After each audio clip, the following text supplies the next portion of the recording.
Yeah, we did. We went to the Chop House on Friday. Okay. I don't necessarily need to go there again. I spent $300 for 5 of those. Oh, Good food, but we went to the opposite. it was all pretty good. Yeah. Yep. So yeah, we went to spend the evening with Colin, and then we had a history breakfast that you came to for a few minutes. First, we had to go to work. Yeah. So that's probably good. It's going good. Though, It is. He enjoyed it because one day and then it was done. Good. Everything. I've been there. Don't worry about it. She's a good player. And then we had our class reading. For me, it's our HR manager. Weird. Her husband had one daughter. Weird people. We're shiny again. No, just begin at the end. Just tell us one sentence from the end. So it was funny. So Jeff was there. I'm gonna probably. He texted Charlotte after. Probably better if Should I I would feel bad that I'm actually using the degree that I got here? Sometimes you get So every they 2 years. Nobody else did. There were so many people that were like skilled laborers now. Yeah. Really? So they I think it's good. I feel like I created that. and they're doing schoolwork. So it's a carpentry and Wow. unless Yeah. it's kind of interesting. Fascinating. So Is it because like so many family businesses in those fields? Supply chain, everybody knows supply chain and not getting employees. where they would have gotten camping and ministries or recreational Right. degrees, that they think it was kind of there because that was sustainable to do. Right.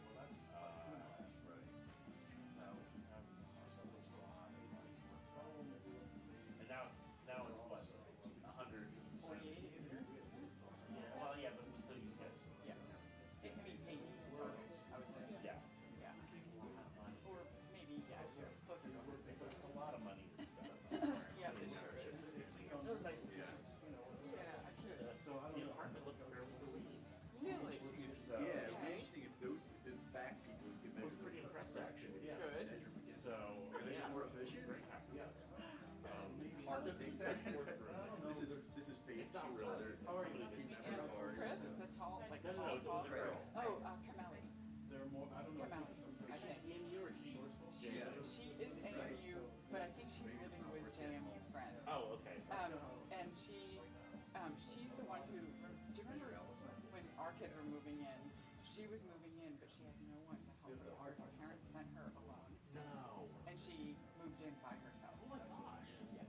Yeah, so that's why the kids disappeared for a period of time. They were Just gotta go to helping her. college. So they were like going back and somewhere forth. before. They, Or they had some kind of. I think they did. I think like Raven knew her. Oh, okay. And then she became friends with the others and stuff. So they seem to be there a lot now. Like, you know, in each other's Yeah. apartments and stuff. Yeah. Yeah. I think because. Are you guys going down this fall at all? I think so. Like, Lakia's coming home on Wednesday with Raven.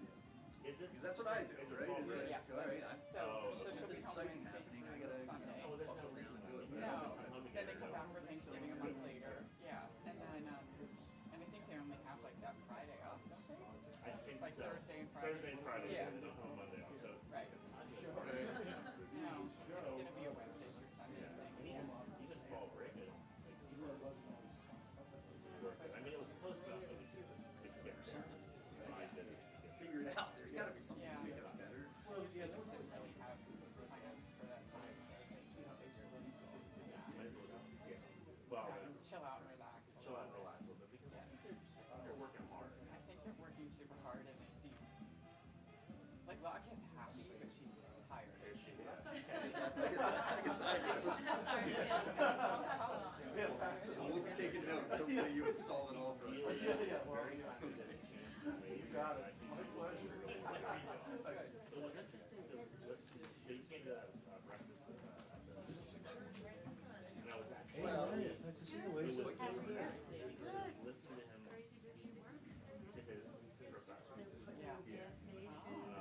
Oh, me too. It's gonna go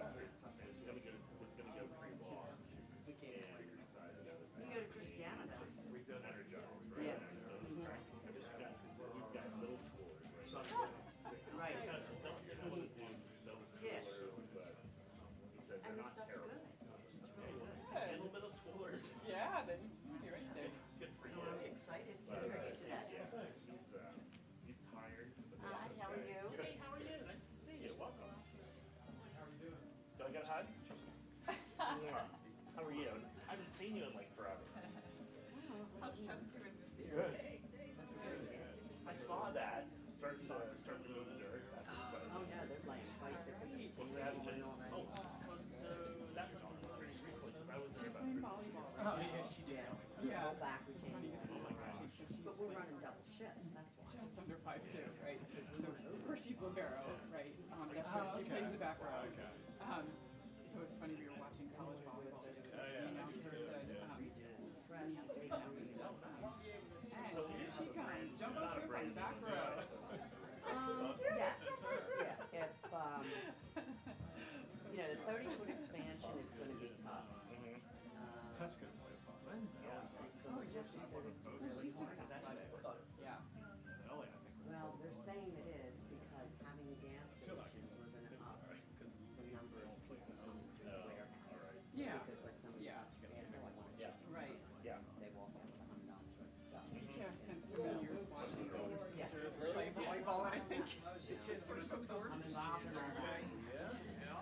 I have to ask on like 30-foot, Yeah. it'll be on you guys. Yeah. You know, because that's really not my forte. Gas stations was hooked up always to stores, and every one of them had a gas station. So I knew all the workings that was here. I've never done a store with an expansion. One more learning. 65. Enough of that. Yeah. So, I think the last 18 months were enough of learning. yeah, I agree. So how did you have it? Really nice.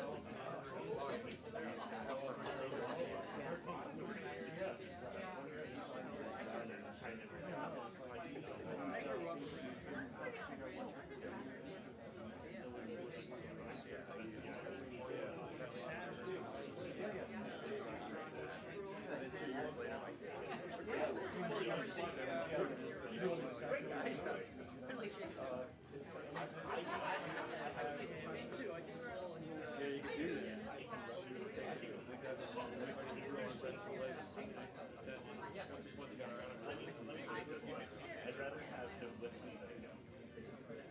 Yeah, that's true. Yeah. But, you know, you have to learn when to.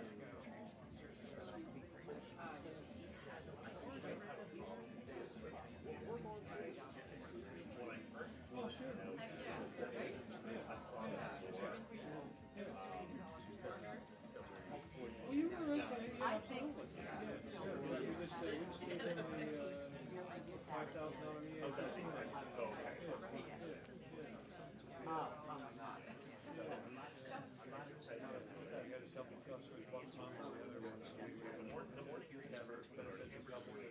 Also, they were able to get some extra money for those water dams. yeah.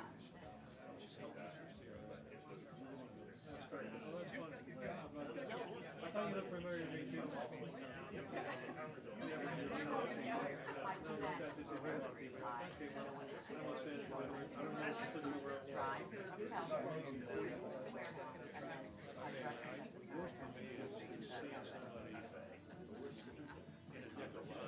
you see somebody ordinarily are wearing this, and you see everywhere, at a gym. yeah, but I don't know. Oh, that's good. It's not just It's not coming through, because they don't have the other cues to kind of help get you ready. And I sit on the board, you know, I will do that sometimes, yeah. I have some sheets today, like if I'm at I'll see somebody across the room, I remember something about them. actually, believe it or not, Mary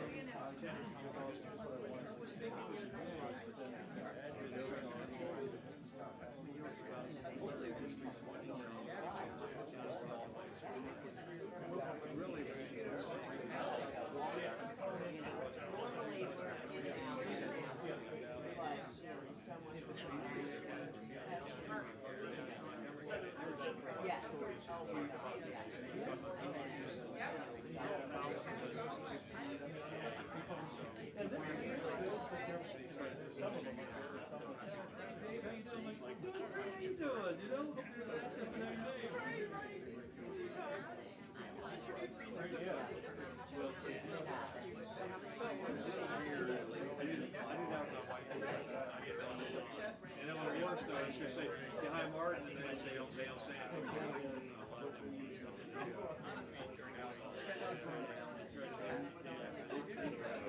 I mean, it's bad because, you know, if you're a customer, you really don't wonder.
Oh, it's not that far. No, not at all.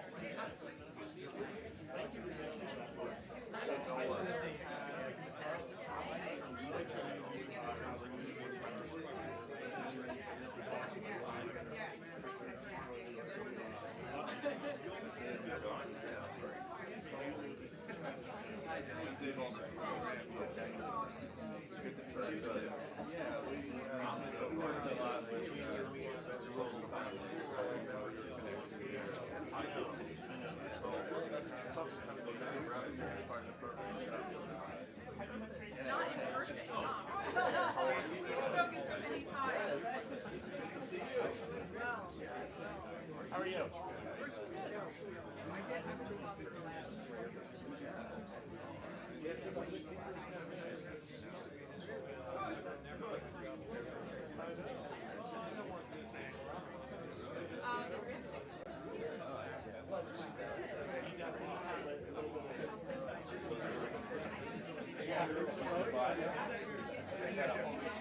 I know. One thing physical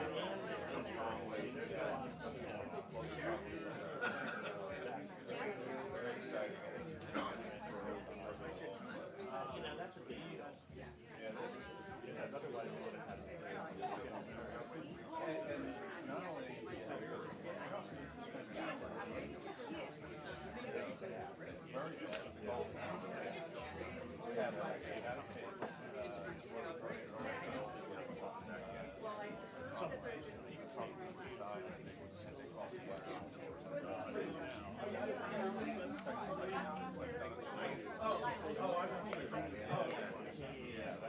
know the name.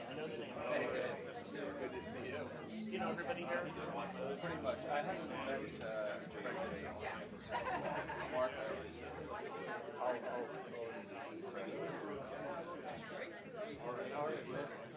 Yeah, it's good. Happy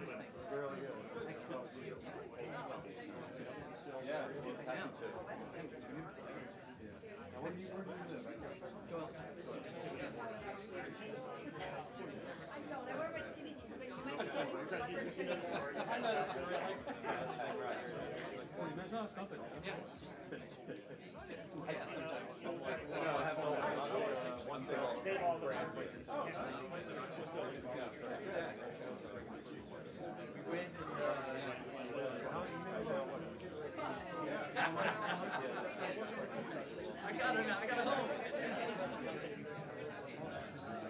I think we'll get started in about a minute or so.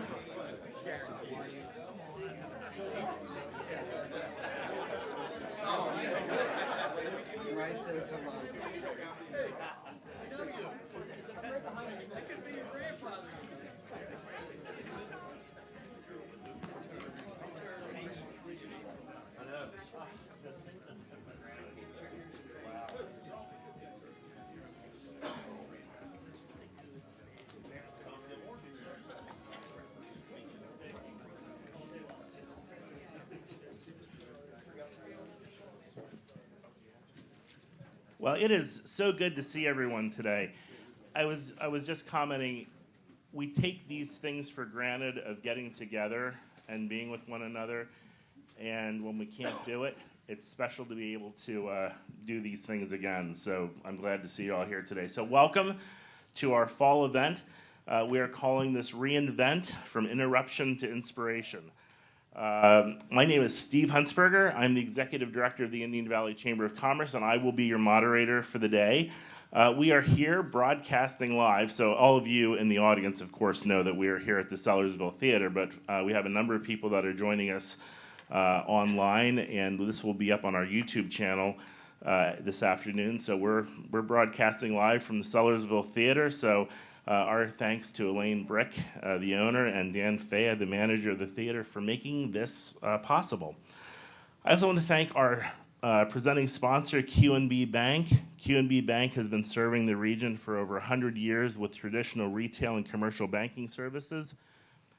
They are invested in our local businesses and nonprofits, and they are a trusted supporter of the Indian Valley Chamber of Commerce. So thanks to our sponsors for this event today, and we're looking forward to hearing from their CEO, Dave Freeman, as part of our lineup of panelists in a few minutes.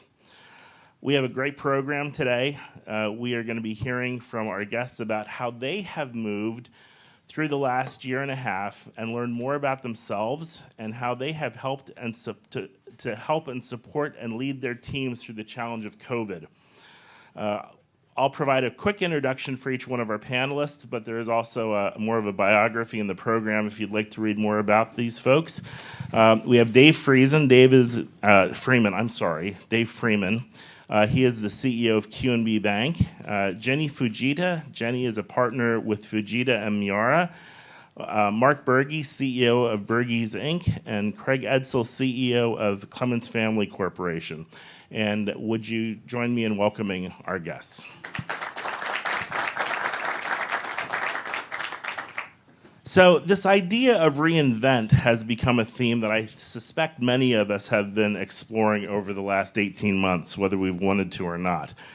We quickly needed to transition our businesses and how we ran our companies, interacted with our employees and clients. And what had worked well on March 18 of 2020 certainly was not going to work well at all on March 19, 2020, and for many months going forward. We were literally, all of us, given 12 hours notice to figure out how to move forward.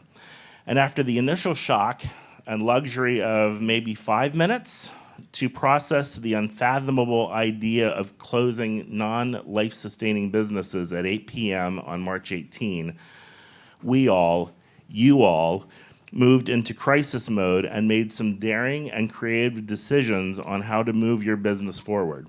And it wasn't just about business, right? It was really about caring for the health and welfare of your employees that relied on you for their livelihood, as well as your clients and customers that relied on you for your services and products.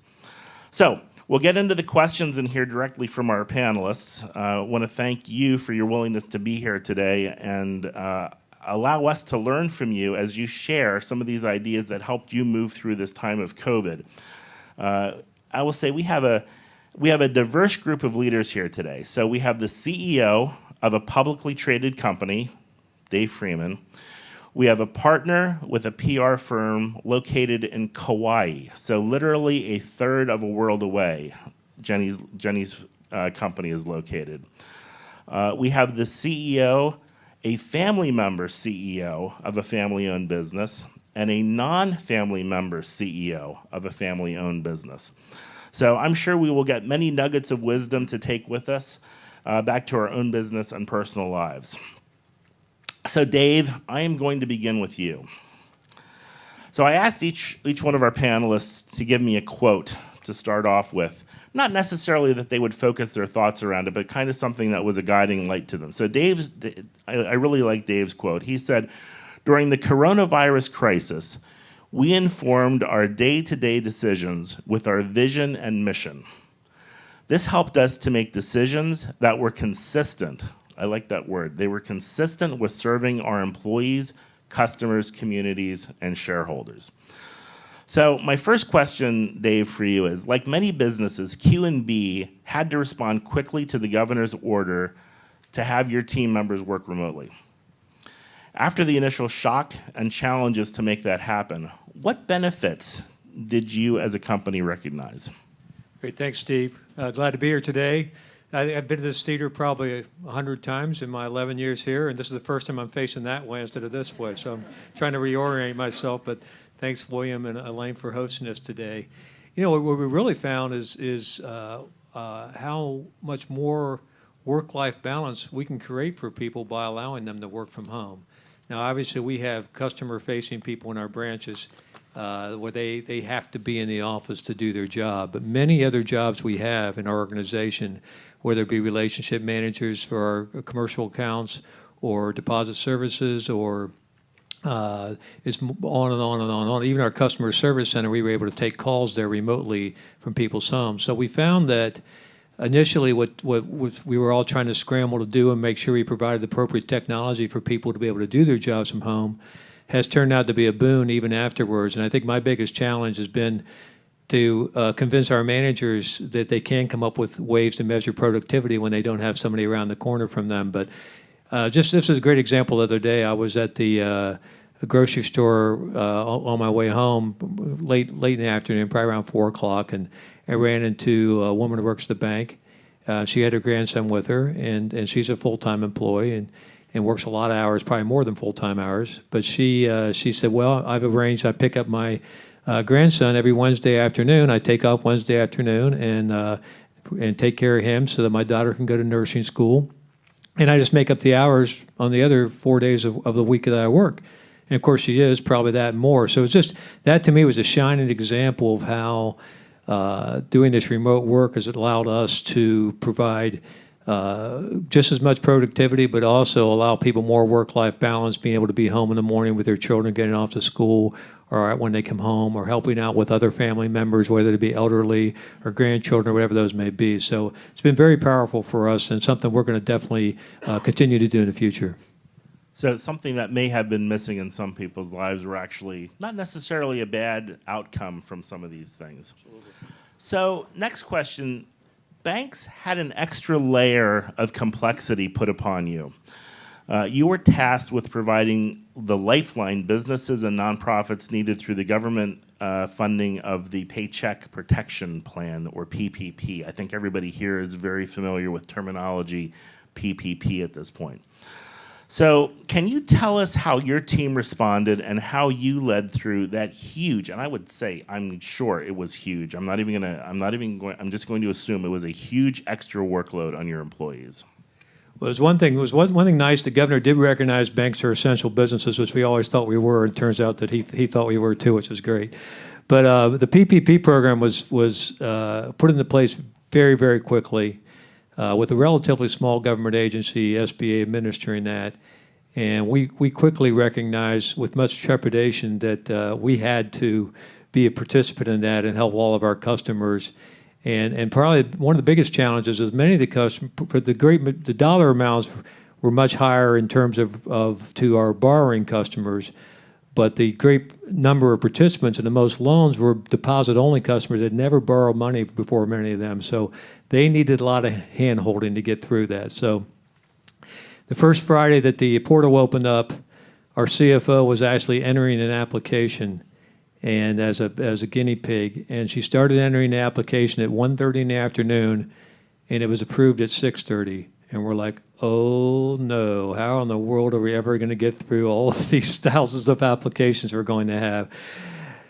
But anyway, the portal got faster. We figured out, some of our folks on their own figured out the best time to enter PPP applications was third shift, midnight to 8. Because nobody else was entering applications at that time, so they went a lot faster then. So we didn't tell them to do that. We didn't ask them to do that. They figured it out and they said, hey, I'm going to work this shift instead of working during the day. So we really, essentially, we batted 1,000. Of our customers that qualify for a PPP loan, apply for a PPP loan, they got a PPP loan. And then so far in the forgiveness process, we still have about 15% left to process, but we are batting 1,000 there too. And we think we took a lot of time and we asked a lot of questions. Unlike some of the fintechs that were in that business, we really wanted to make sure that at the end of the day, not only did you make the loan, but the loan got forgiven, because we had a few people that, despite our many phone calls and voicemails and email messages, did not put a forgiveness application. When they got their first bill, they rapidly recognized they ought to apply for forgiveness and got them in there that way. But it's been so really, we really had to. Our people just worked themselves really hard, and we tried to give people some extra time, extra days, and things like that. But as we got into this year, we kept on asking. People kept on saying, "I want to stretch out. I don't want to take my vacation days. Got to stretch them out." And we finally said, "Look, you need to spend time with your family, reacquaint them with you, and so we want you to take your time. So no matter what, work's going to be there when you come back. Take your time off, get with your family, get some balance back in your life." It was literally a all hands on deck experience, and I think we've experienced those things in the past, but certainly not to the extent that we have over the last year or so. So many small businesses have needed to make the switch to banking online. You may want to talk a little bit about that, but how has this then also affected your outlook at QNB on brick and mortar locations? Yeah, we definitely still. Is my mic still working? Okay, I think my mic might be. It's okay. Okay, we definitely still believe in brick and mortar. But the importance of brick and mortar and how close those branches are has definitely changed.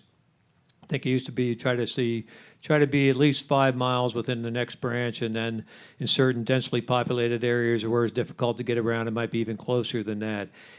We don't think that's necessary anymore, and we did see a significant shift. People that never had used online banking switched to online banking during the coronavirus simply because they couldn't get in the bank, or they had to wait in a drive-through line for 20 minutes because that was the only way we were serving them for a short period of time.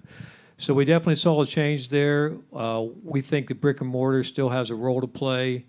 We kind of have a funny motto. It's not really a motto, but I joke about it. We leave no customer behind. So we try to interact with our customers however they want to interact with us. So if they want to come to a branch, that's great. If they never want to come into a branch, that's also great. But we think that for the time being, there's certain things.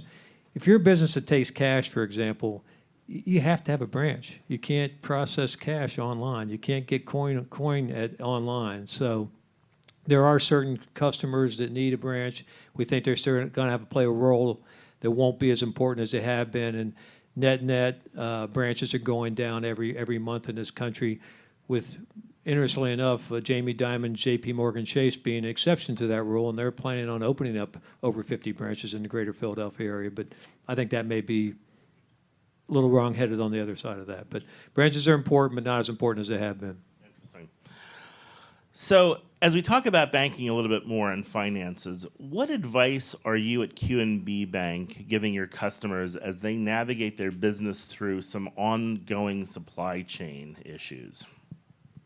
Well, we really just want everybody to borrow some more money, please, because no one's borrowing money right now. Please, borrow money. There is, seriously, there's a lot of cash out in the economy, partially because of the PPP loans, idle loans, a variety of things. We're doing everything we can to support our customers however we can. Everybody has supply chain disruptions, which I'm sure the other gentlemen here with me today will have a lot to say about that. So we're just managing through it. We're trying to help people where we can. We are seeing still tremendous demand in real estate borrowing, and that's where the opportunities have been. But our line utilization is the lowest level it's ever been. So people just have a lot of money. We are benefiting that by having a lot of deposits in the bank, but we're not seeing the borrowing. So we're just helping them get ready for the next change as things come back online, and making sure they're prepared for when the supply chain disruptions hopefully go away in 12 to 18 months and everybody can start spending money again.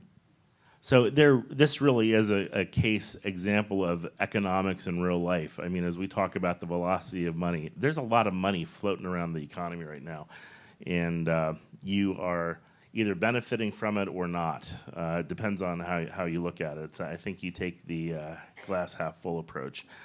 And then finally, Dave, what have been some of your major big takeaways from this experience that we've been through over the last 18 to 20 months?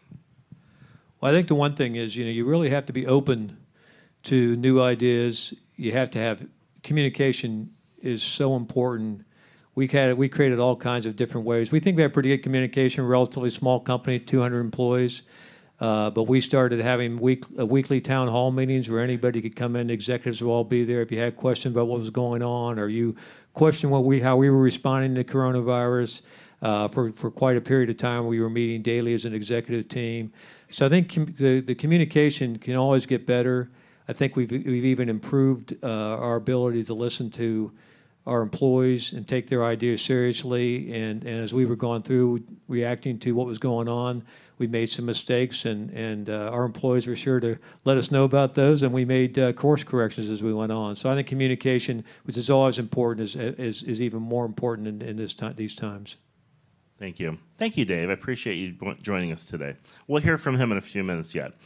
I neglected to mention to our audience that we will have time for Q&A at the end. So start thinking about your questions. We'll hopefully have about 15 minutes for that. I'm happy to introduce next Jenny Fujita. Jenny has been a good friend of mine and a friend of the Chamber for a number of years. And she has a bit of a unique scenario, and we'll hear about that.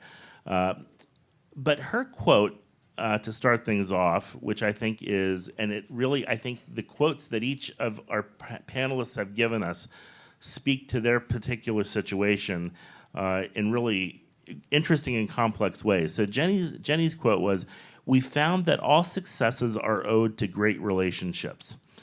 This is why it's so important to relate authentically and deeply to your publics. The result is to love and be loved by those who matter most to you." So I'll probably have you talk a little bit about your business too, so weave that in. Many of us have been thrown into working apart from our coworkers. You've successfully been doing that for many years. As you remember, her business is literally located a third of the world away. While some of daily practices, so what are some of the daily practices and tools that keep you connected to your business partner and help you manage projects? Thank you, and hello to everybody here today. Unbelievably, I graduated from Penridge, and this is my first time in Sellersville. I don't know how that happened. Anyway, so yes, my business is on Kauai. We're a full-service communications consulting firm, 5,000 miles away.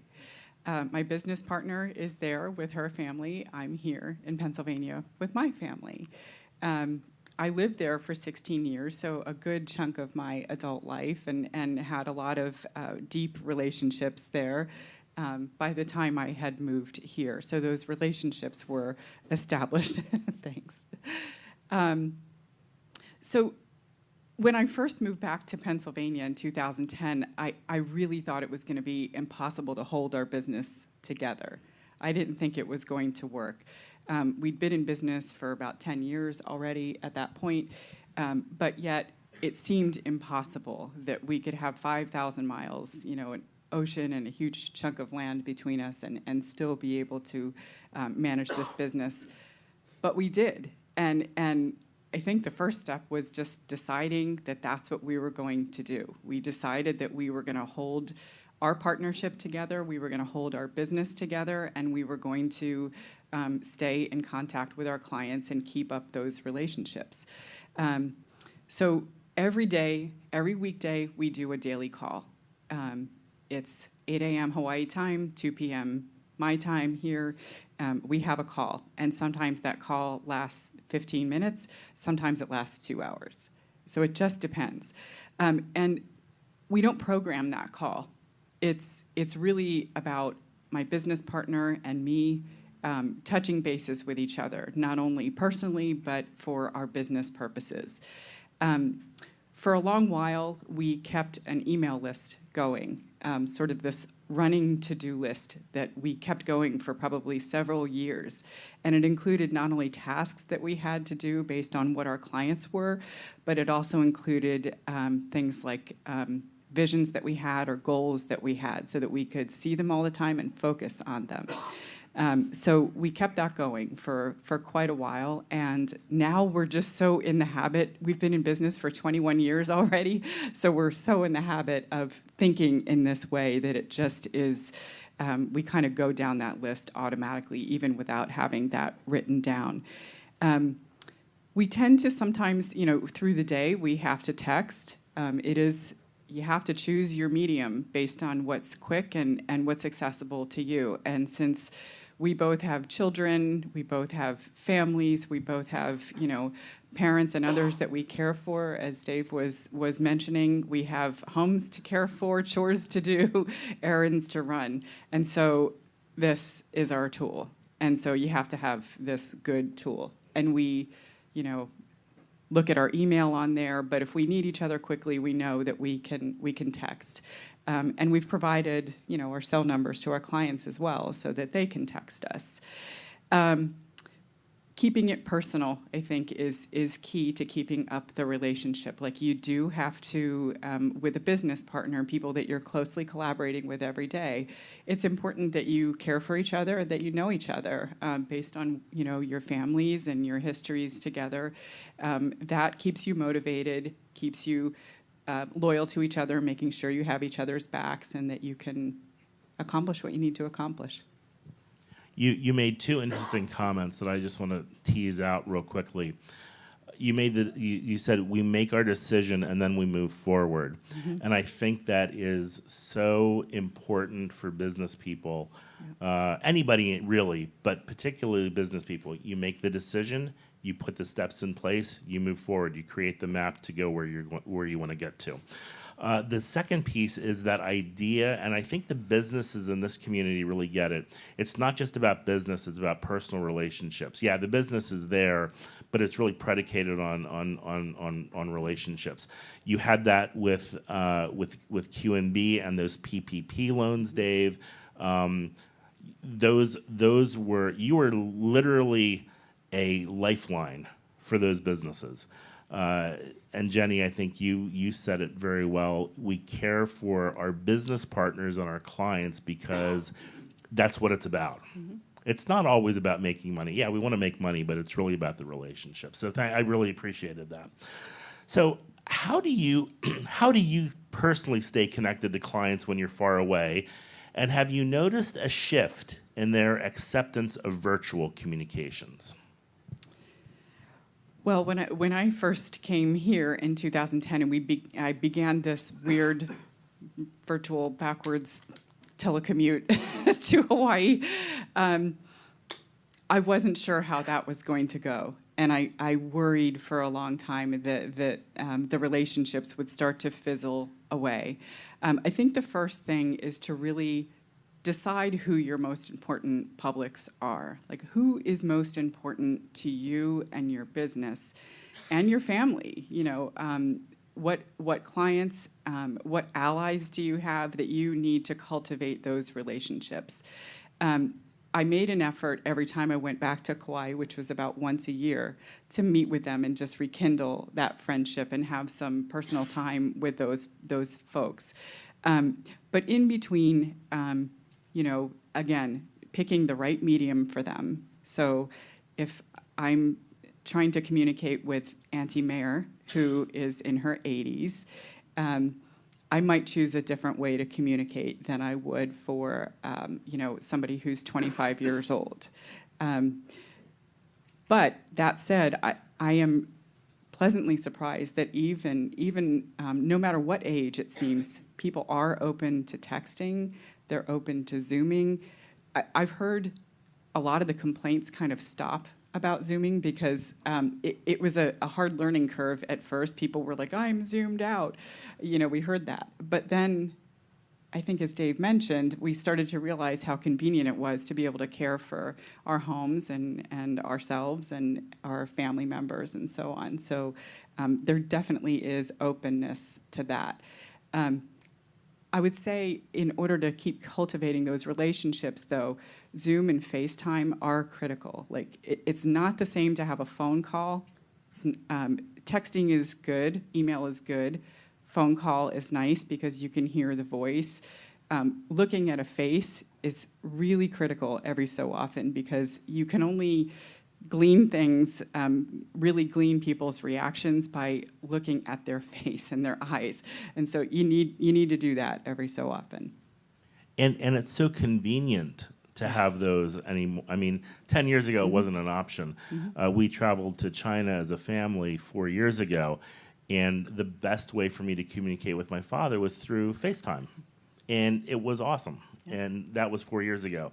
But now it's an accepted business tool. Yes. It was kind of a fun oddity before. It's an accepted business tool. Thank you for sharing that. So you mentioned your business is 5,000 miles away with half the Pacific Ocean and most of the North American landmass in between. So you have dealt with isolation, quite literally. So how have you fended off that and the non-work distractions when it comes to working from home? Because I think that affects a lot of us that don't have that much space in between us and our businesses. Right. Well, we've always been a home-based business. In fact, we won an award for this from the SBA like 10 years into our business, which I thought was so funny. But working from home definitely has changed. Like, the image of that has changed a lot because most of us are doing that now. So it's perfectly acceptable, very professional. It's understood that this works. So on Kauai, I didn't really face that isolation. We were working from home, but every day we had meetings with clients that were in person. Once I moved 5,000 miles away, I didn't have that choice. So I obviously could not meet with my clients in person. And it was lonely. There was probably a year where I sat back and I thought, I'm not sure I know how to speak in person with an adult human anymore.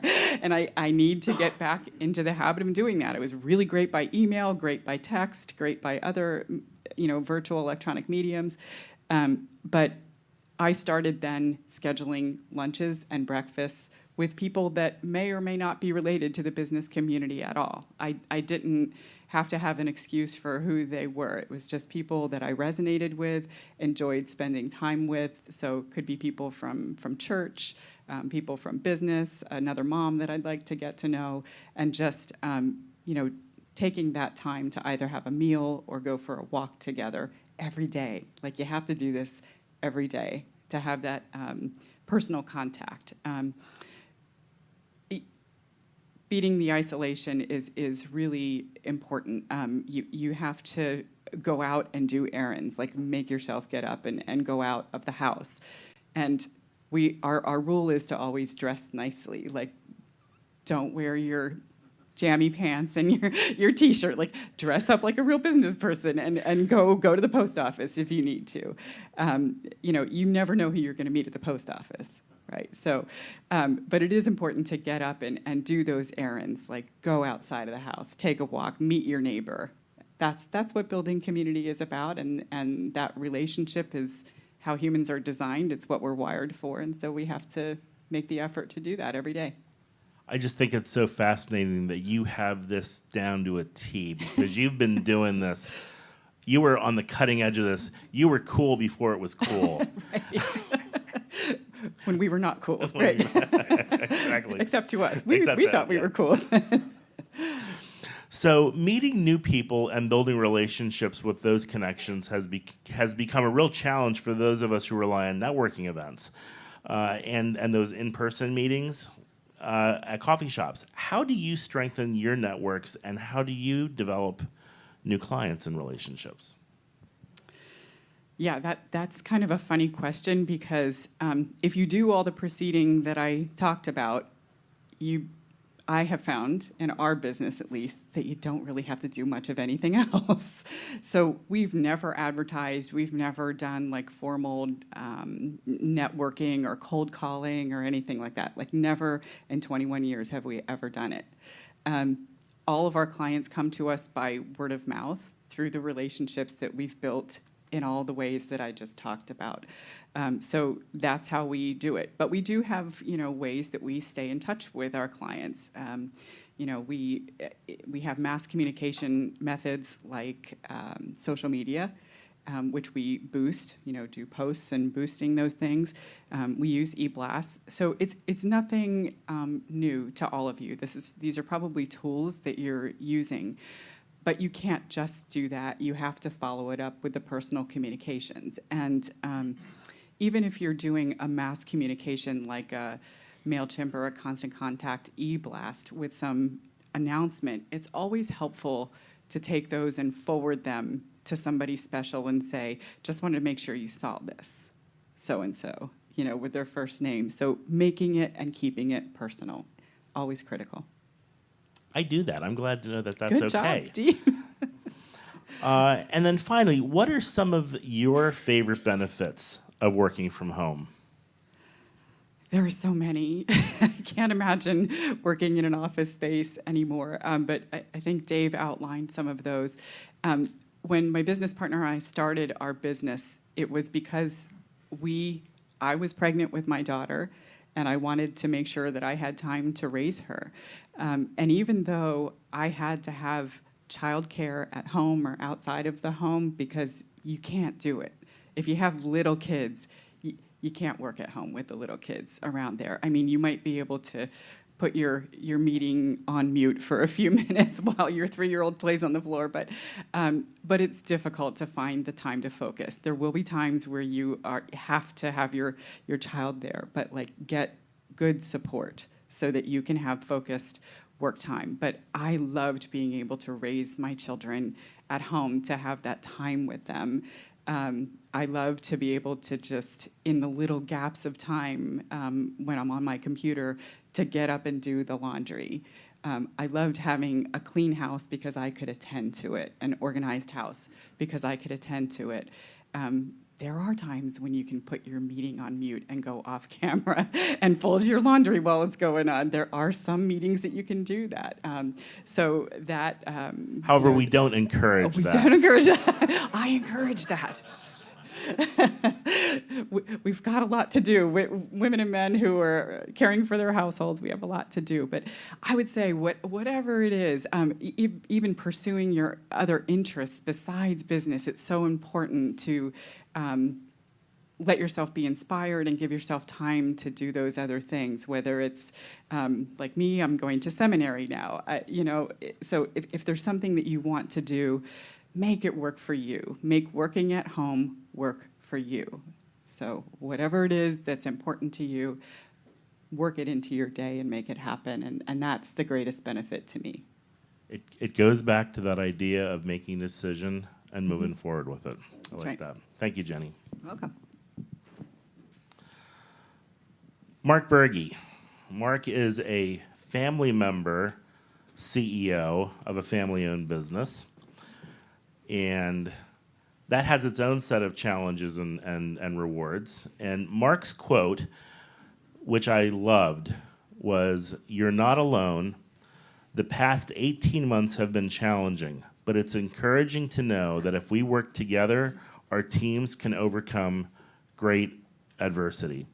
And I think each one of these quotes here also really speaks to the personality of the individuals and their particular role that they hold. So Mark, in the first quarter of 2020, you had some things happening at Bergey's that added to the complexity of everything else during the initial shutdown and subsequent reopening last spring. What was that, and how did you adjust to overcome those challenges? All right, well, thanks, Steve, and good morning, everyone, and it's good to be here. And since everybody's sharing their Sellersville story, I remember watching Ricky Skaggs here back in the day, so that's my... And he's coming again. Okay, good. I remember it well, Steve. Friday, February 28, 2020, we were closing on our largest acquisition to date at that point with over 100 employees. It was in central Pennsylvania. We had 3 new locations, and we were excited. Our team had worked hard to prepare for it, and we thought it was a really good fit for our company. And I remember at the closing, at the attorney's office when we were closing the deal, and I remember saying, kind of foolishly, there's this virus going on around the world, and I certainly hope it doesn't affect us in any way, but that came back to haunt me. But our team was off to a great start the first couple weeks of March. We worked hard to go out to the locations and prepare them. Obviously, it was a new computer system, new phone system, and all those things. And as you know, if you don't know, the first 90 days of any acquisition are the most important times to implement your culture as well as your procedures and those type of things. So we felt good about it. We were doing really well. And then, just to bring your memory back, the red zone came about. The red, green, and yellow zones came. And so Montgomery County was considered the red zone at that point. And so I actually had a call from some of the leaders out at the Lancaster location, the York location, said, "We would prefer if your people don't come out to visit us anymore." So we own the company, and now how are we going to implement all this? But so we switched over to online training, obviously using the Zoom as best as we could and all those things. But it was certainly not ideal situation, and I think we soon forgot about the location because we had to focus, our leadership team had to focus on what was going on within managing the COVID. And so anyways, the reality of it is we worked through it the best we could. It was not certainly not the best thing, but I'm very thankful how far we've come since that time. And I think looking back, I think the team members out there probably are appreciative of during the crisis in the beginning there of so many unknowns, that the team appreciated having a larger group to be able to talk to, because we had a Zoom call with 20 different managers on, sharing what we were doing to handle the situation right now. And so I think they would appreciate, and I know I've heard them say to me already, that they appreciated being a part of a larger company to understand what we were dealing with. So again, wasn't the greatest, but we're getting through it. And like each speaker so far has said, and I'm sure Craig will say this also, there were things that came about through this whole situation that helped us do business better. So it accelerated the use of technology, but it was painful learning curve. But it's been something that we can take and continue to utilize. So Mark, when you and I met to prepare for this event, you shared something with me that I think is kind of unique, and I'm wondering if you can share with our guests about your journal. Well, I don't know if I ever called it a journal, but I guess you're calling it a journal. Memoirs. I'm a history guy, and for years I would always write down highs and lows throughout the year. So as the year was going on and things were happening, celebrations within the company or different things happening, I would write a high or a low of that. So that's what I kind of did. And then at the end of the year, I would share that and just remind all the team what we had come through, what we had done. And so obviously during the initial shutdown there in March, I was encouraged to do this a lot more, but for a different reason. Because for my own self, I was trying to figure out and find those grasps. I was grasping for encouragement, things that we could share back to the team that was positive, that was happening. And so I guess I was grasping for hope during those times. And another thing I did, that I'm crazy, I'm a kind of numbers guy, but I started actually tracking the cases that were occurring in Montgomery County because I was just hoping that I would see them start going down the other side, so I could, again, share the positivity. But so anyways, that was some of the stuff that I did with that. But looking back as I was preparing for this and thinking about it, it's neat to see some of the examples that I did write down. And I felt good knowing that I wrote a simple thing down that we were serving customers that were essential, either medical workers, their trucks were traveling with the medical supplies, and it felt good to know that our team was a part of helping that community and keep the emergency places going. So that was good. And I also wrote down many different times about the sacrificing that our team members were sacrificing. There was so much unknown. They were sacrificing for the company. Your cars come to our place, our customers, your trucks come to our place, and some people live in those trucks, and our technicians were getting in those trucks, and we had customers that were saying they had COVID, and they were traveling to New York to bring supplies to New York. And so you can just imagine some of the things that our team members were dealing with and were thinking about during that time. So those were the kinds of things I had written down. I also wrote down that I was appreciative of the notes of encouragement and people were praying for me during this time. So those were some of the things that I wrote down and still continue to do today, but I appreciated it. I like that idea of encouragement for you, but also the encouragement for your team members. And that becomes a virtuous cycle, doesn't it? Where we prop each other up and we support each other. That happens in our personal lives. It happens in business, and I hope that's what happens here today too. So thanks for sharing that, Mark. That's pretty special stuff. So, with what new or unique steps did you take to ensure? So let's get into the business things a little bit. What unique or new steps did you take to ensure that your business continued and became stronger as you moved forward? Well, I think there's three things I think I'd like to share on this is having an executive team that was aligned and focused, and we got along really well, and that was something that just really, in my mind, we didn't have any hiccups there. It was, we ran into this crisis. It was something we've never experienced, but to have a team that was aligned and focused was really helpful.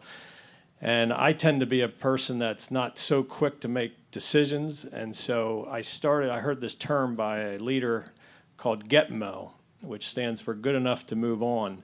And so I started using that a lot in the decisions for my own self to say, hey, we got to move on. Not everything's perfect. We're maybe 80% there, but we got to go. And so that was something that I used. And then the other thing would be financial reporting. As Steve mentioned, on March 20th, vehicle sales were shut down indefinitely. We didn't know when they would be coming back, and we had to furlough over 300 team members immediately. We had over $100 million in vehicles on our lots, and so we knew the bank, QMB, would be calling us for their money. And so we started forecasting really fast where we were going to be. And like I said before, I'm a numbers guy. I appreciate numbers. But we took this whole numbers thing to a new level, and so it's been great. We came up with new reports, daily reports, and I think we did a good job before, but we're doing a much better job today because of it, and we're still using those reports as we go forward. And because, we were trying to figure out how long we could go without selling any new vehicles or used vehicles. So the last one I'll share is communication. That was already mentioned. One of the things that I wanted to do better was to communicate better with over 30 locations and 1,200 team members. You know, I often thought about how can we communicate better to the team? How can I do a better job in that? And I had heard before the pandemic of a company similar to our size with a lot of locations sharing via YouTube. So I said to myself, that will never happen because that's something I don't like to do. And couldn't see my picture of myself being on a YouTube video. But pandemic, of course, changed that. And so we started a YouTube update video to our team members. And I'll tell you, in the beginning, it was Getmo for me. Again, I had to get over it and get going. But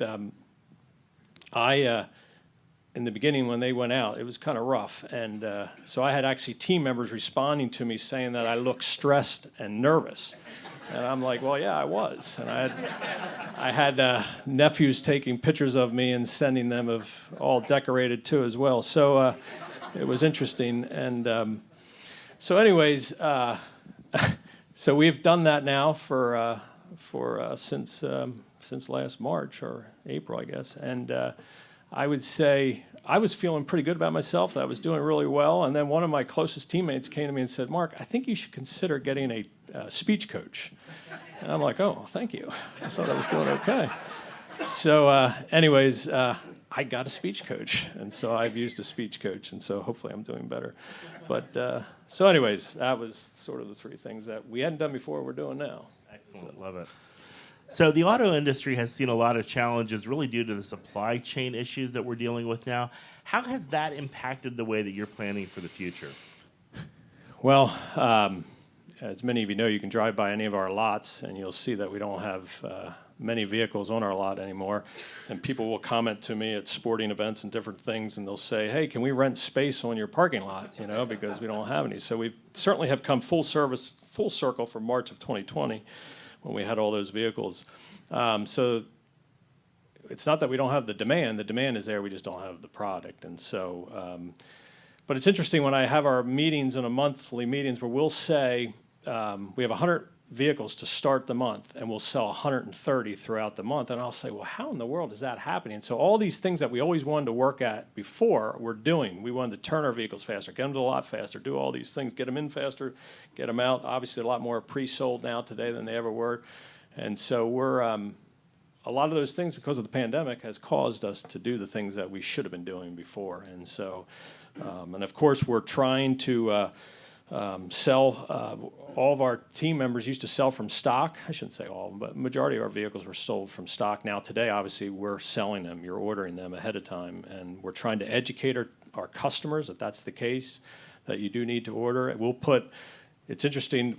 The sold units that are already sold, we'll put on the lot as soon as they come in, just to show you that we have more vehicles, but they're actually customers are already sold until that customer comes in and picks it up. So, so we're doing things like that. And again, you guys all know, we mentioned it here about how demand is, you know, we just haven't been able to produce enough vehicles in the country because of all the things that we're experiencing, whether it's labor shortage, all of our parts are stuck out in the port, and you've all heard about that. So labor shortages and that kind of thing. And they're not predicting it to be better probably for 24 months till we even see where we get back to what we were before. So, and everybody knows about the microchip shortages as well. So Steve, if you're looking for a new car, I would say you should come in and order one now.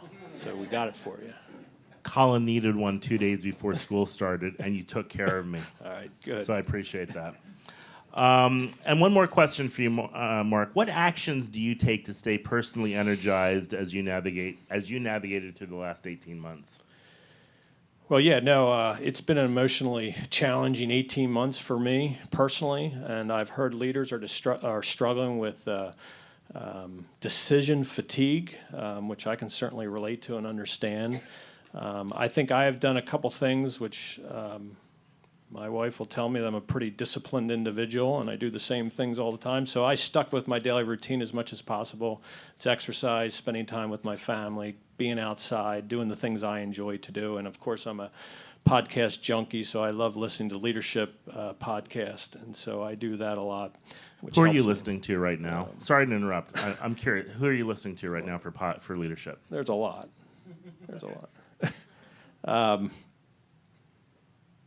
So, not that I'm avoiding that question, but there's a lot. I just don't want to. I'll get it later. All right. So, and of course, being a person of faith, my faith is very important to me. And so, how have I thought about that? Of course, over this past year, we had to rely a lot more, and just reminded me that God is in control and that He is my foundation. So everything that I do, I got to remember that and keep that first and foremost. But and just even this past August, as we planned for our annual strategic board meeting in September, and I struggled with. I was not motivated to prepare for it because the Delta variant had come again. It's starting to rise up, and I was just like, man, this is frustrating. How can you plan when you don't know what's going to happen? And so I got this. I also would say I was in low-grade burnout mode at that point, too. So I was looking for something to motivate me, so I read the book The Motive by Patrick Lencioni.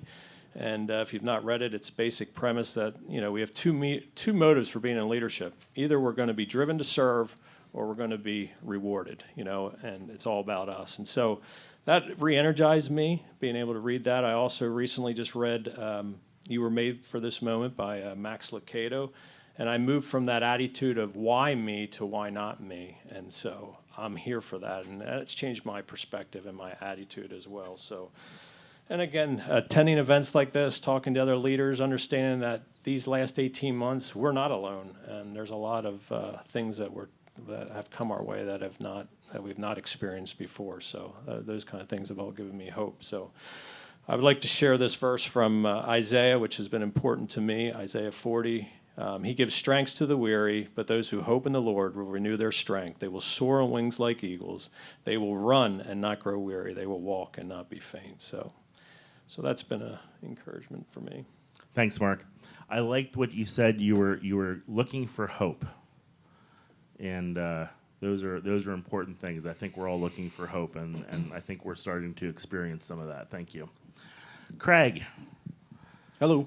So Craig is a non-family member CEO of a family-owned business. You bring a unique perspective, and I believe you are our largest employer here. So your quote, which I appreciated also, 2020 was the most difficult year of my career, but one I would not give up. We learn who we are under times of stress. Thank you. That says a lot, and I think we've all experienced that. So you're the largest employer represented here. What unique challenges did Clemens Food Group and Clemens Family Corporation overcome in the last 18 months? That's a big question. Yeah, probably many similarities to what you've heard here today, but obviously unique because of the business we're in. First of all, one thing we were grateful early on to be deemed essential because of food, meat.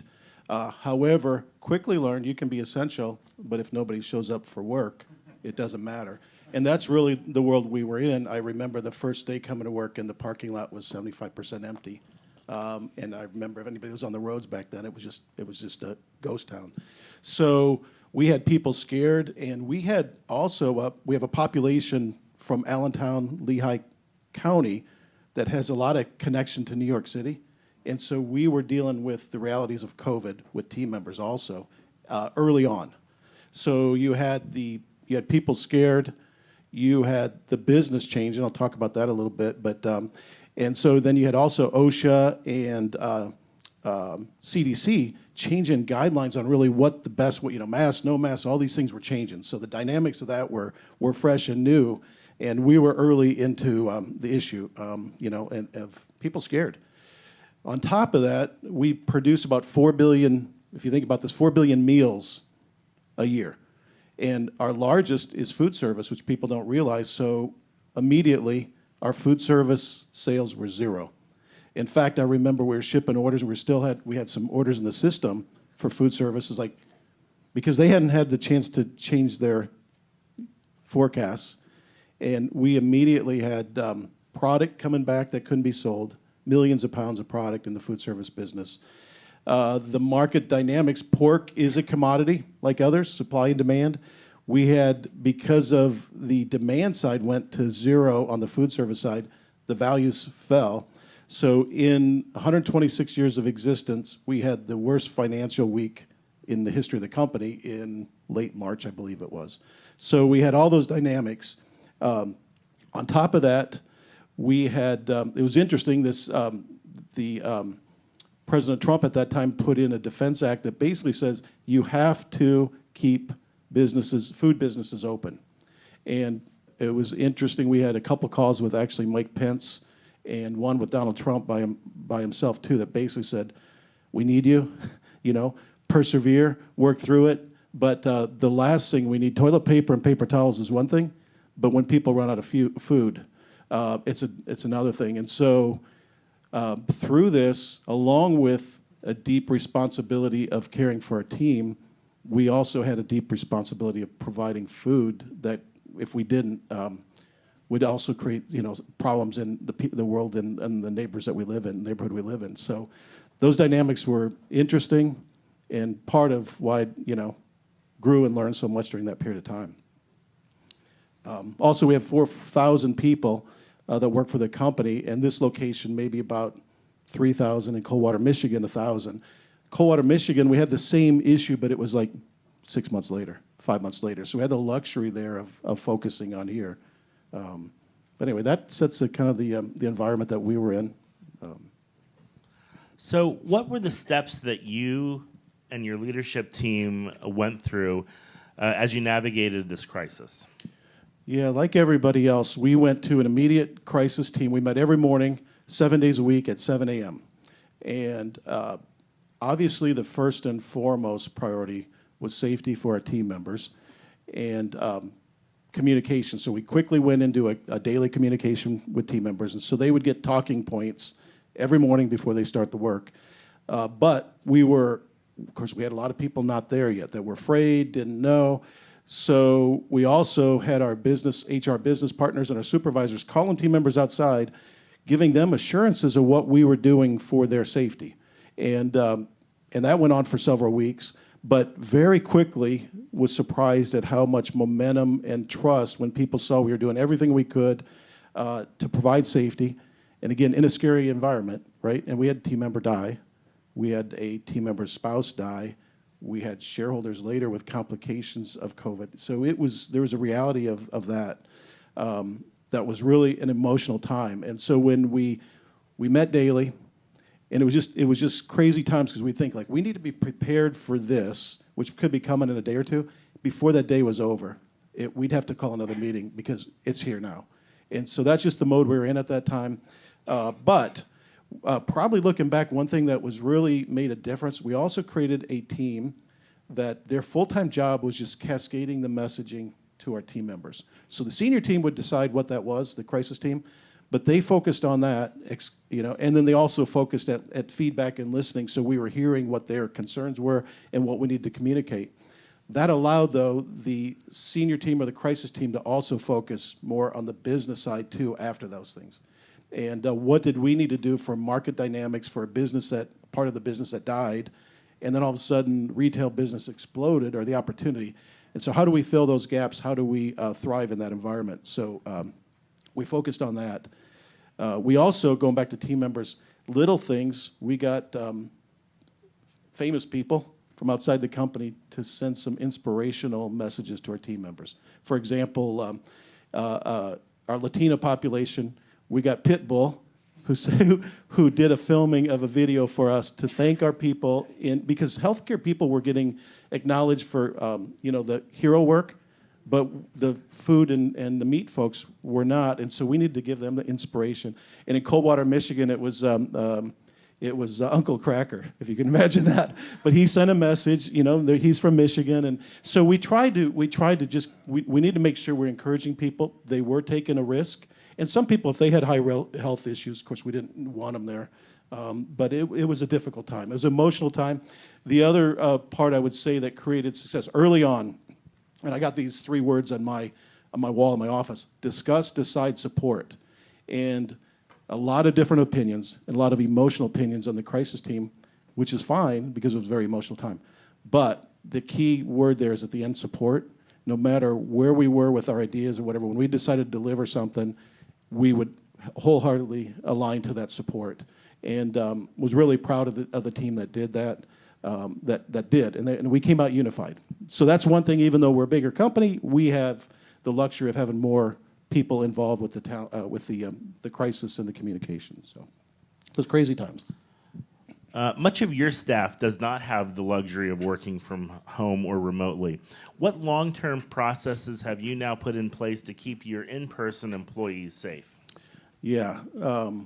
Well, we've done everything that I can think of, that we could think of. First of all, we don't have the luxury of 6 feet apart in our production floor.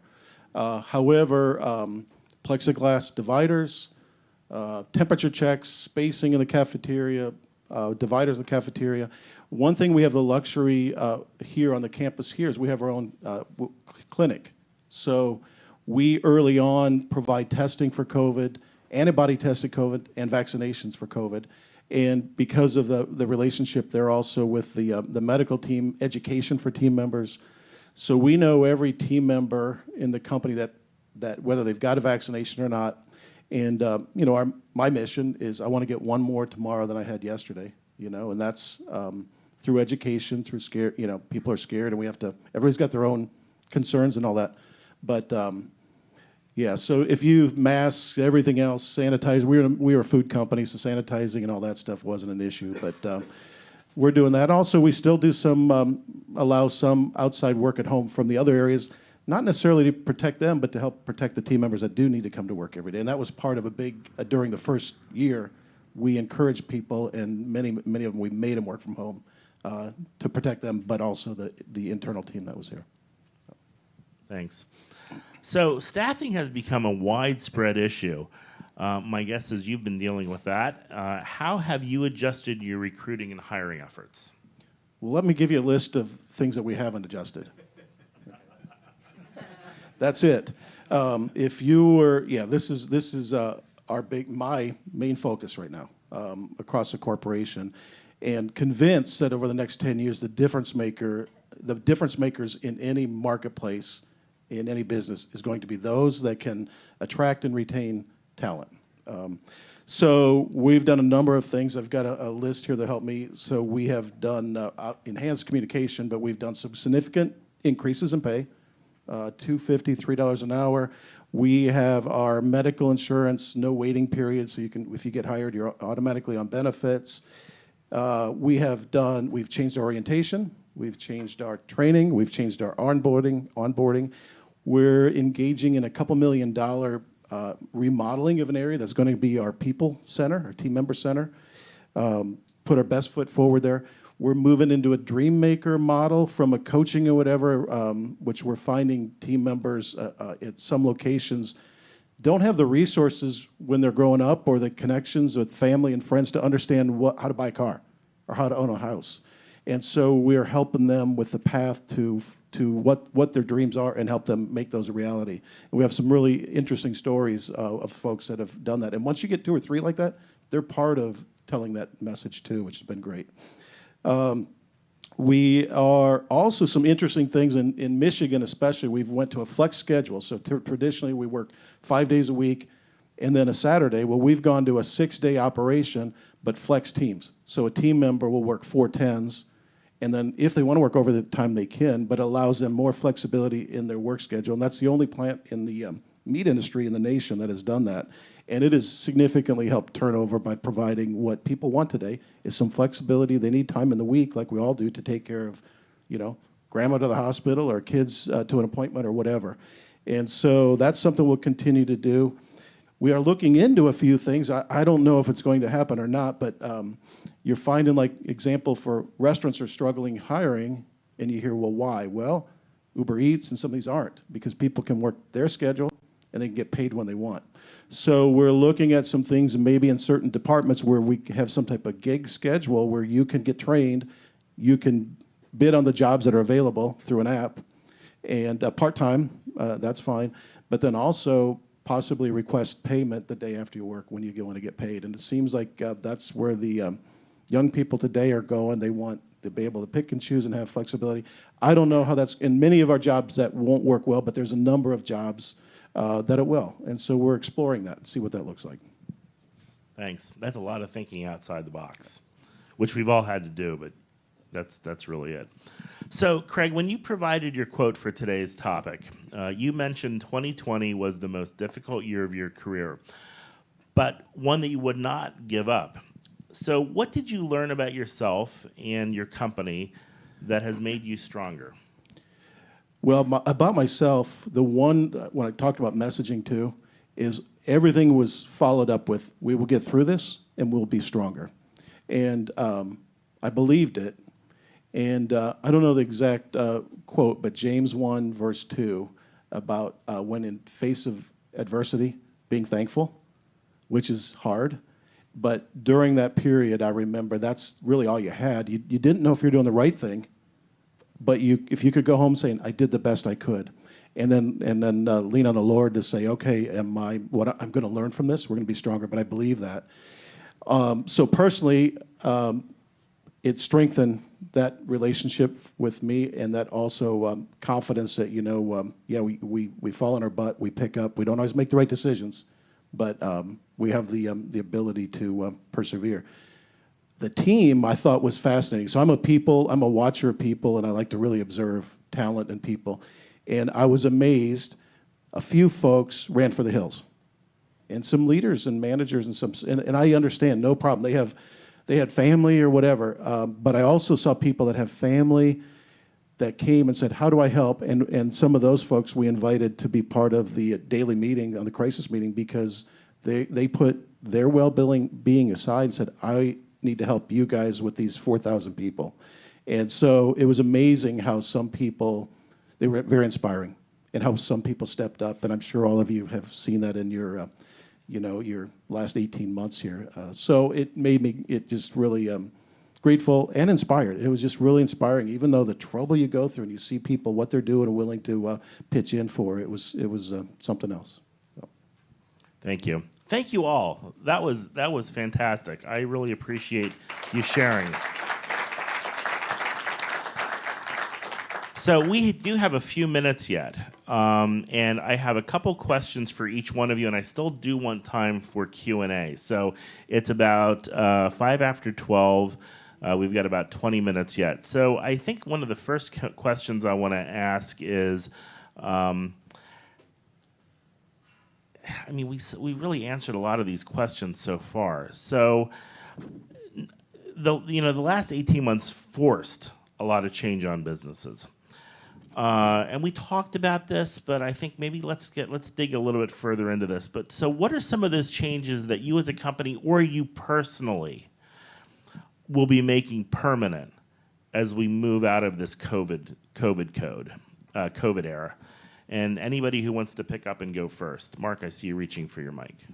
One of the things that we did was, for over 30 years, we had an annual picnic on the second Saturday in July, and that was something we would never break. We still wouldn't have broken that today if the pandemic wouldn't have came through. But so now we've moved to and you would get probably a third of our employees would come to that. So today we're doing a Appreciation Day. So it's the first Friday of October, where we have all across all the locations. There's games and different activities and awards that we hand out and those type of things. And so it's been really neat to do that for 2 years. We haven't had our picnic in 2 years, but we've moved to more of a team member. And then, of course, you're getting all your team members to participate in that. And so that's something that we have done, and really, I think we're trying to show more appreciation to our team more often, more regularly,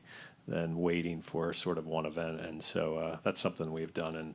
And food trucks in our company have become a norm now at all of our locations. So, Yeah, I smile when Mark mentioned about routine because I'm a routine person. And so I really, I thought, I know some people kind of get off their routine during this time, but I clung to my routines even more because it gave me some sense of normalcy in everything else going on, all that chaos, doing the exercise and getting up at a certain time and making sure you did this and making sure you did that. And that sort of gave me some comfort. And I'd say from the work perspective, the town hall meetings that we were doing weekly, we've continued to have those monthly.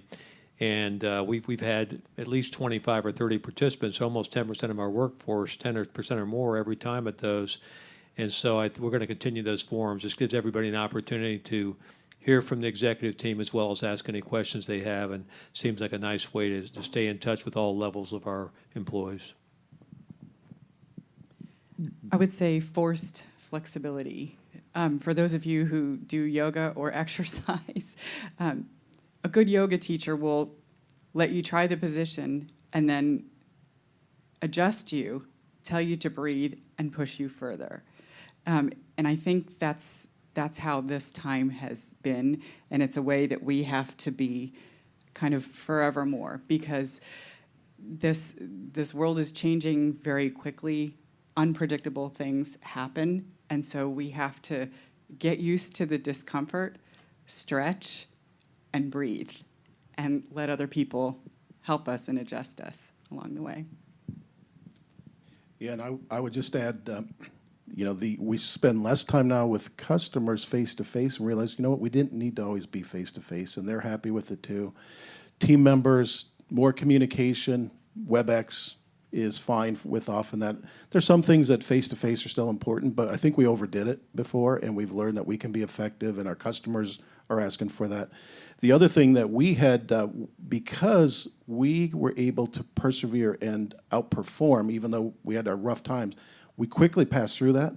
We then became we ran more hours, more product, because our competitors got stuck in the midst of their issues for a long time. So we gained a lot of new customers that have stuck with us and basically said during that period that, hey, we are impressed, your team is great, we are going to continue business. So we've especially in the retail business in the Midwest, is now an expansion out there that we've been able to win at because of our success of working through this better than our competition. So. Wonderful. Those are kind of exciting things. So while we don't like what we've gone through, there's some really good things that have come out of it. It was forced, it was accelerated, it was expanded, but we can live with that. I would like to open up for Q&A. Yes, I have one back here. So what I'm going to do is give me your name, and then give me the question. I'll repeat the question so our friends at home can hear. All right. So go ahead. Sure. See if I get this order right. I'm Ken Carfagno. What was the next part? My company? Well, yeah, you can give us your company. Oh, okay. Carfagno Commercial Cleaning. My question is for Mark, but I'd love to hear from others too. So my question to Mark, I am also a giant podcast junkie, and I'm curious, with all the leadership podcasts and lessons and books you're reading, I also love self-development. What is, can you give something tangible, something you learned that you had to apply immediately into a leadership situation? So the question, this is Ken Carfagno from Carfagno Cleaning. And his question specifically is to Mark Bergey, but he'd also be interested in hearing from others. So what podcasts are you listening to, and self-development pieces have you been learning that you have been immediately needing to really internalizing and start acting on? Did I get that good? Okay, thanks. Well, I can answer your question now, too. Maybe I can list my podcast. So I enjoy Craig Groeschel, Andy Stanley, Dave Ramsey, Entree Leadership, Faith-Driven Entrepreneur. There's a lot, so I can't say all of them. But obviously during those leadership, I think there's self-development there. We also didn't say that we do have a leadership where we're developing leaders within our company. So we have an outside resource that comes in that I participate in that, which is very helpful in my, this is the third time I'm going through it. So it's helpful for me as I'm going through it to, you only pick up certain things the first time you go through something the second time. And so those are some of the things that I think that I've been able to use and learn from them to apply back to the company, back to the team. So hopefully that answered your question, but through those things. Jenny, Craig, or Dave, do you have any additional?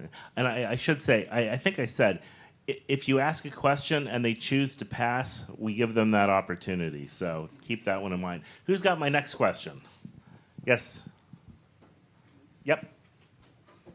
Hi. Al. Great session. Al Engel is my name. I live in Franconia and familiar with most of your businesses.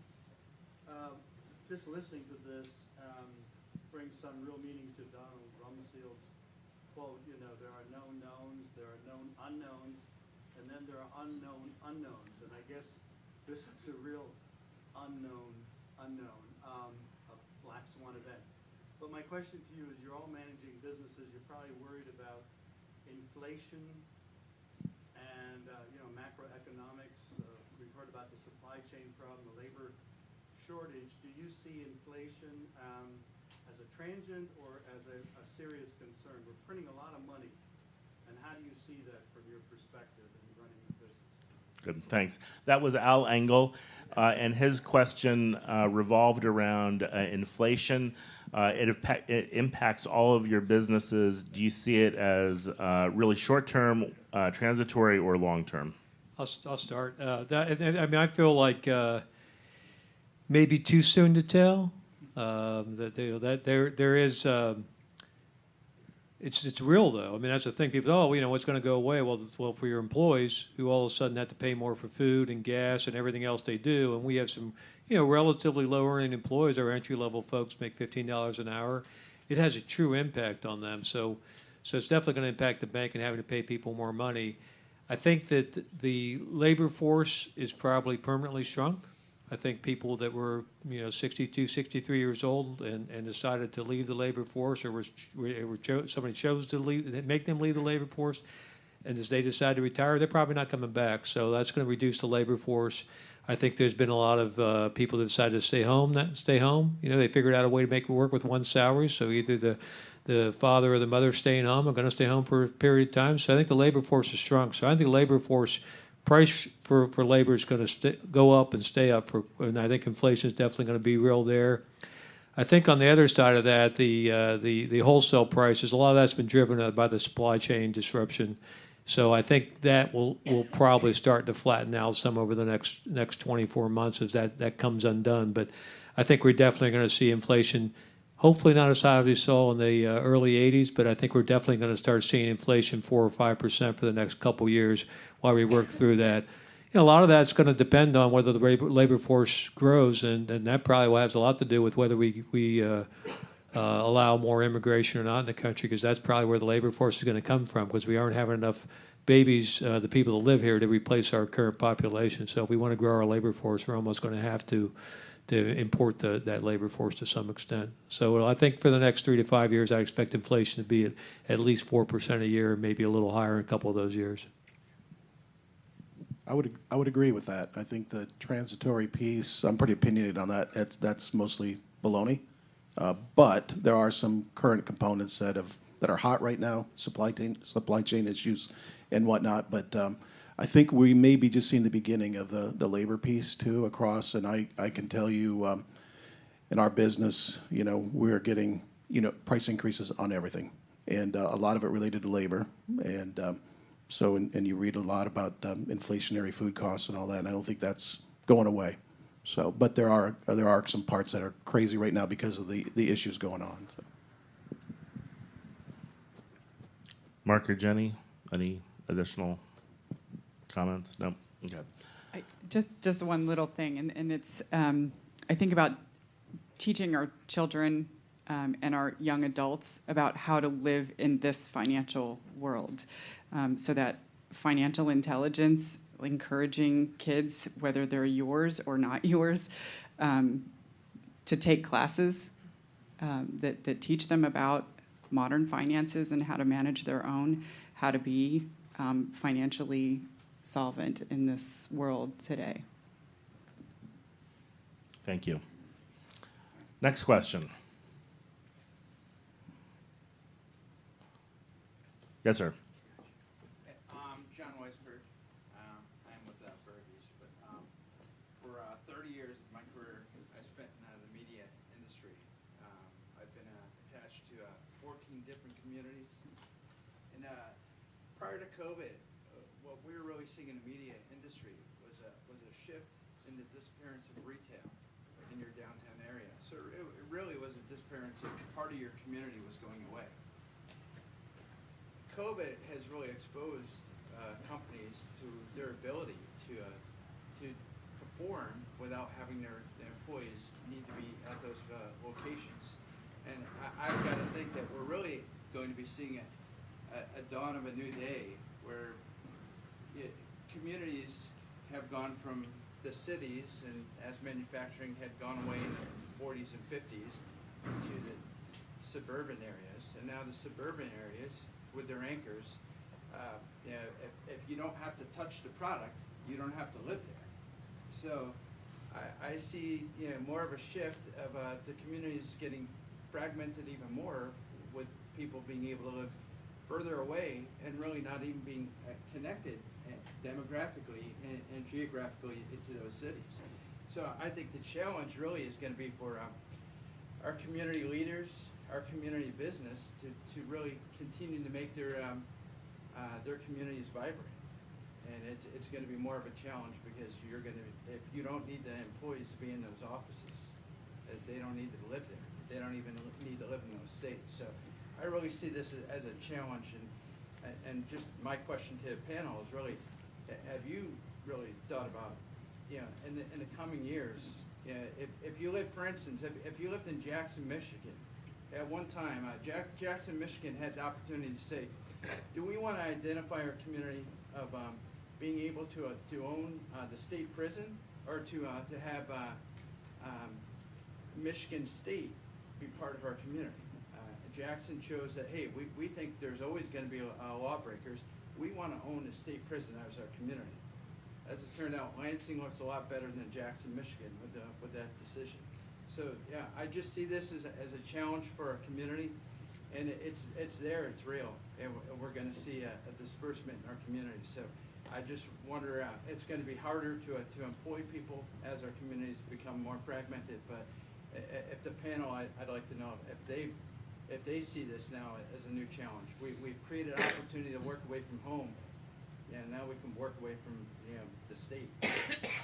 So that was John Weisberg from Bergey's, and the question really revolves around this idea of community. As we are now really able to work remotely and not necessarily live or be in the places that we're employed, and the fragmentation that could potentially happen out of that. So how do we? Is that, I guess, and is that something we can work at, and how do we work at that?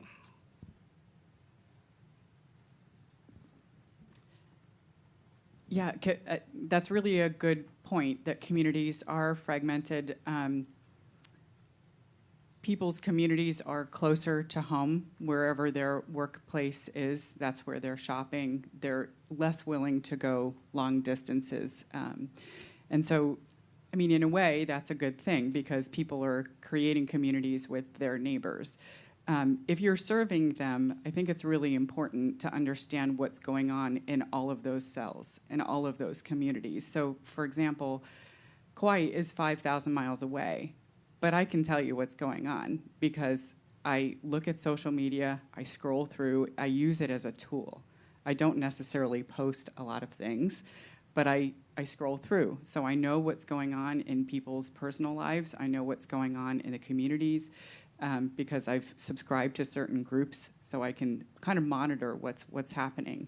I read the local news, so I see what's important there, what issues are popping up, what things are unresolved, what the opportunities might be.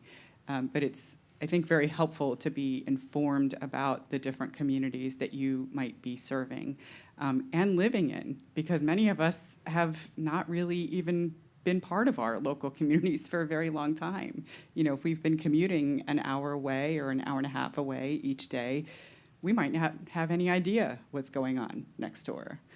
So I encourage everybody to try to find out what's happening with our neighbors. Yeah, I think it's just a very disparate market around here. I mean, it's very hard to keep track of everything that's going on. So you just have to. I mean, we have branches in Montgomery, Bucks County, and Lehigh, and those are somewhat, Montgomery and Bucks are similar markets. Lehigh's quite a bit different. So I agree with that. You have to really stay on top of everything. I think that people don't necessarily feel the way about their neighbors that they used to. We first moved in our neighborhood in Milford Township outside Quakertown. We tried to get a block party going. Every year the participation went down and lower and lower and lower. It was interesting to see that. I want to live in a nice place. I want to maybe say hello to my neighbors, but I'm not necessarily wanting to do anything social with them.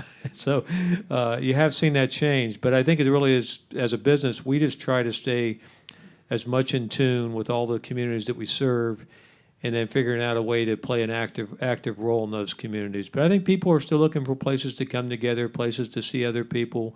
You know, we had the Charlie Barn open up, which we were involved with part of the financing there, and in Quakertown, and it's been phenomenally successful. Even during the coronavirus, once they were able to be open, they've been successful. And then once the coronavirus has been a little bit not as bad, the people flock there. So I think the people are still looking for gathering points, looking for places they can get together with other people. But you definitely have to figure out a way to stay in tune with everybody, because probably in my neighborhood and all around this area, 50% of the people either have long commutes or only commute 1 or 2 days and work from home the rest of the time. So there's not that very few people that live in the greater Quakertown area also work in the greater Quakertown area. It's 1 out of maybe 100. So you really have to figure out where they're commuting. How do you reach those people? Craig or Mark? I would speak into that a little bit too from the Chamber of Commerce perspective. So I'm getting together with my colleagues across the state tomorrow for a 3-day conference, and what tends to happen in most communities in Pennsylvania is that you have one Chamber of Commerce per county. That doesn't work in the southeast quadrant of Pennsylvania. We have really unique communities, and roads become dividing lines, right? So, the Indian Valley kind of runs from Silverdale to Skipback, Quakertown down to Lansdale. And one of the things that I have taken on as my mantle, I may not communicate this very well, and I don't necessarily need to communicate this, but it's kind of in the back of my mind when I do things, is really how do we create this region, the Indian Valley region? How do we hold it together? How do we serve the businesses? How do we help our businesses serve the people that live here, so it becomes a place where business owners want to domicile their businesses, and people want to live and raise a family. So I think those are really, really important questions. And so while parts of it have become bedroom community, I think there are other things that are, really kind of unique about this area, in that a lot of our businesses, the owners live here and the employees live here. Now, Craig, I think Clemens is a little bit of a unique company because you pull your employees from so far away. But my guess is many of your management folks and office folks live here also. So I think there's something to be said about that, because how do we create that sense of community and belongingness and rootedness? There's something really to be said about that, and I think that's something we need to kind of keep in the back of our mind as we work at that. I think we would have time for one more quick question. Yes. Bob Smurl. Just real quick, Mark, I think we might be related. I have the same nephews that would also bless me with Photoshop pictures of myself. My question is for Dave. you said there's not a lot of borrowing going on. I'm wondering, is that an indication of a lack of capital expense and capital investment? And is that something that's going to come back to affect us adversely in the future?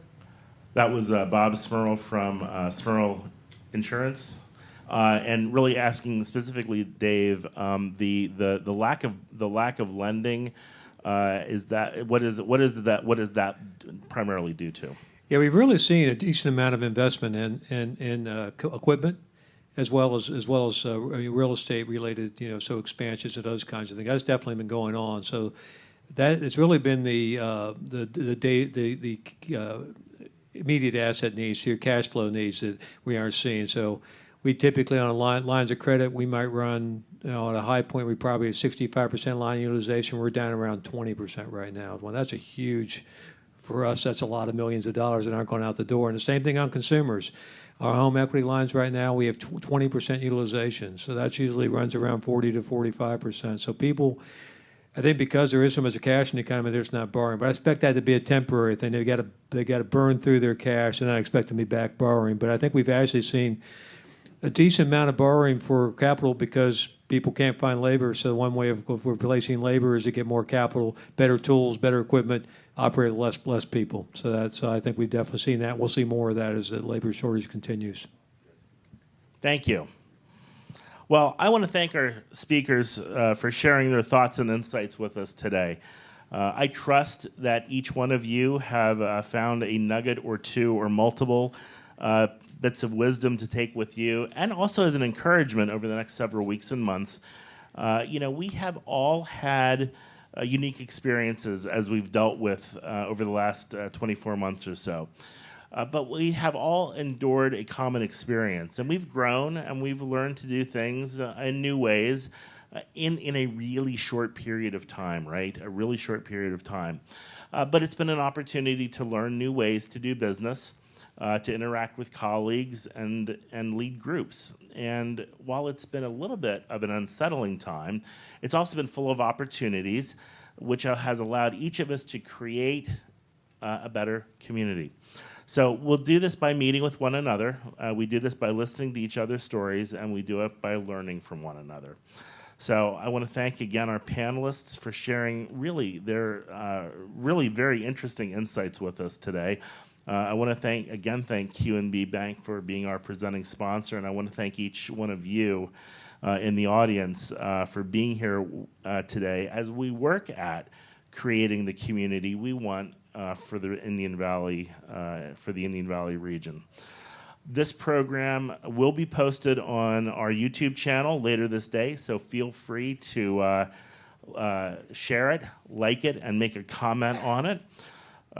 Join us again on November 10th for our next live event. We're going to be having a tax update on how best to position and prepare yourself for year-end taxes.